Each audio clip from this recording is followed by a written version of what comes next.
السلام علیکم ورحمۃ اللہ وبرکاتہ۔ اگر آپ بھی تجوید کے ساتھ قرآن کریم پڑھنا سیکھنا چاہتے ہیں تو آپ کے لیے یہ نقشہ بہت زیادہ مفید ہونے والا ہے۔ 5 تختیوں کا یہ ایک نقشہ ہے۔ 5 تختیاں پڑھیں گے تب جا کر آپ کو یہ چیز حاصل ہوگی۔ ایک نقشے کے اندر میں انشاءاللہ آپ کو یہ 5 تختیوں کا نچوڑ اس کے اندر آپ کو بتانے والا ہوں۔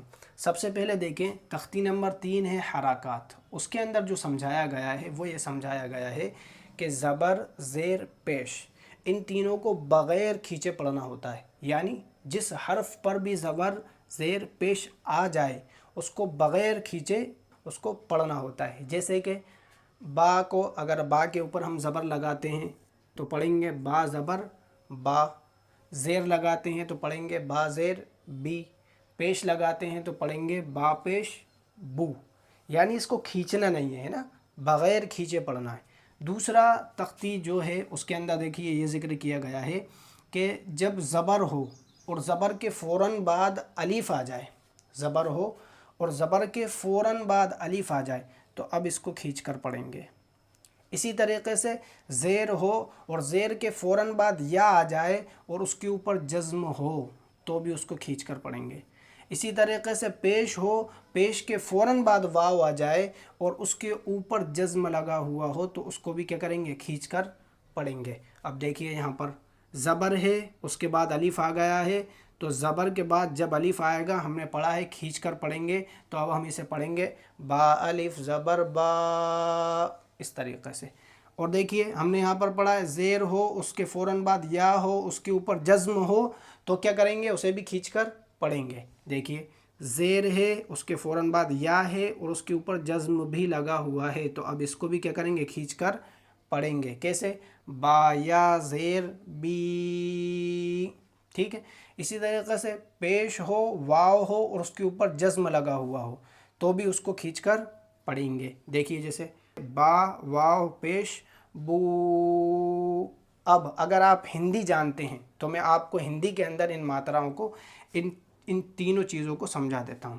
دیکھیے ہندی کے اندر کچھ ماترائیں ہوتی ہیں، ایک تو آ کی ماترا ہوتی ہے، ایک بڑی ای کی ماترا ہوتی ہے، ایک بڑے او کی ماترا ہوتی ہے۔ تو جو آ کی ماترا ہوتی ہے اس کا کام یہ کرے گا، یعنی زبر ہو، زبر کے فوراً بعد الف آ جائے تو وہاں پر آ، یعنی یہ آ کی جو ماترا ہوتی ہے اس کا کام کرے گا۔ اسی طریقے سے زیر ہو، زیر کے فوراً بعد یا آ جائے اور اس کے اوپر جزم ہو تو یہ بڑی ای کی ماترا کا کام کرے گا، کائے کا بڑی ای جو ماترا ہوتی ہے اس کا کام کرے گا۔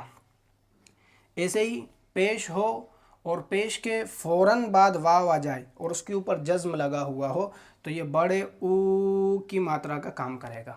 دیکھیے جیسے با الف زبر با، آ کی ماترا کا کام کرا، با یا زیر بی، ای کی ماترا کا کام کرا۔ اسی طریقے سے با واو پیش بو، او کی ماترا کا کام کرا۔ یہ ہندی کے اندر آپ کو سمجھا دیا میں نے۔ اسی طریقے سے اوپر ہم نے جو پڑھا تھا کہ زیر جو ہوتا ہے، خالی زیر اگر ہوتا ہے تو وہ ای کی ماترا کا کام کرتا ہے، چھوٹی ای کی جو ماترا ہوتی ہے اس کا کام کرتا ہے۔ ایسے ہی پیش جو ہوتا ہے، خالی پیش اگر ہو اس کے بعد واو نہ ہو تو پھر وہ چھوٹے او کی ماترا کا کام کرتا ہے، اس طریقے سے کام کرتا ہے۔ تو یہ سارے کے سارے ماترائیں ہیں، ان ماتراؤں کو کبھی تو ماترائیں زبر زیر پیش کی شکل میں آ جائیں گی، کبھی زبر کے بعد الف آئے گا تو یہ والی ماترا بن جائے گی، کبھی زیر کے بعد یا آئے گا تو یہ والی ماترا بن جائے گی، کبھی پیش کے بعد واو آئے گا تو او کی ماترا بن جائے گی، ہے نا۔ اسی طریقے سے دیکھیے یہ کھڑا زبر جو ہے وہ بھی آ کی ماترا کا ہی کام کرتا ہے، کھڑی زیر جو ہے وہ بڑی ای کی ماترا کا ہی کام کرتی ہے۔ اسی طریقے سے الٹا پیش جو ہے وہ بھی بڑے او کی ماترا کا کام کرتا ہے۔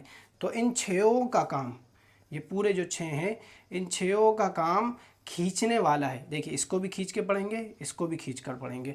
اور اوپر کی جو ماترائیں ہیں، جیسے ہم چھوٹی ای کی ماترا کو، چھوٹے او کی ماترا کو کھینچ کر نہیں پڑھتے، وجہ یہ ہے کہ وہ کھینچنے کے لیے نہیں بنی گئی ہیں۔ اب اگر قرآن کریم میں زبر زیر پیش آئے اور ہم اس کو کھینچنے لگ جائیں تو وہ چھوٹے او کی ماترا کو نہیں کھینچتے صاحب، زیر کو بھی نہیں کھینچتے، چھوٹے او کی ماترا کو جس طریقے سے نہیں کھینچتے پیش کو بھی نہیں کھینچتے ہیں، ہے نا۔ اس کو سمجھنے کی ضرورت ہے تھوڑا سا۔ اس کے بعد دیکھیے